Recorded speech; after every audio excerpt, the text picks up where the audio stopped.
Radhanpur પ્રાંતને OBC વર્ગીકરણની માંગ સાથે ઠાકોર સમાજે આવેદનપત્ર આપ્યું. પાટણ જિલ્લાના રાધનપુર સમી સાંતલપુર તાલુકાના ઠાકોર સમાજના લોકો દ્વારા રાધનપુર પ્રાંત અને રાધનપુર વિધાનસભાના ધારાસભ્યને ગુજરાતમાં ઓબીસી વર્ગીકરણની માંગ સાથે આવેદનપત્ર આપ્યું.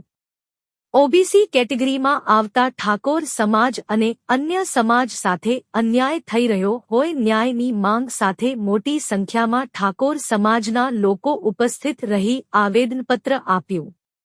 રિપોર્ટર અનિલ રામાનુજ, રાધનપુર, પાટણ. રોજ રાધનપુર પ્રાંત અધિકારી સાહેબને અમે આવેદન આપવા આવ્યા છીએ કે ગુજરાતમાં ઓબીસીનું વર્ગીકરણ કરવામાં આવે.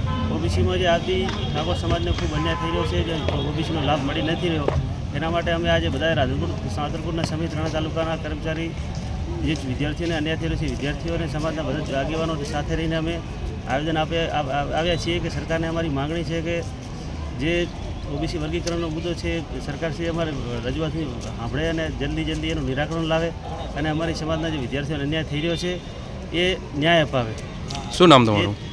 મારું નામ લીલાધરજી ઠાકોર, એક્સ-આર્મી, રાધનપુર. વિદ્યાર્થી સંઘાથે ઓબીસી વર્ગીકરણના મુદ્દે અમે પ્રાંત અધિકારીશ્રીને આવેદનપત્ર આપવા આવ્યા હતા. અમારી રજૂઆત છે કે ઓબીસી વર્ગીકરણના મુદ્દાને ન્યાય આલે અને સરકાર સુધી પહોંચતો કરે એવી અમારી માગણી છે. શું નામ છે તમારું? જગદીશભાઈ મપ્પાજી ઠાકોર.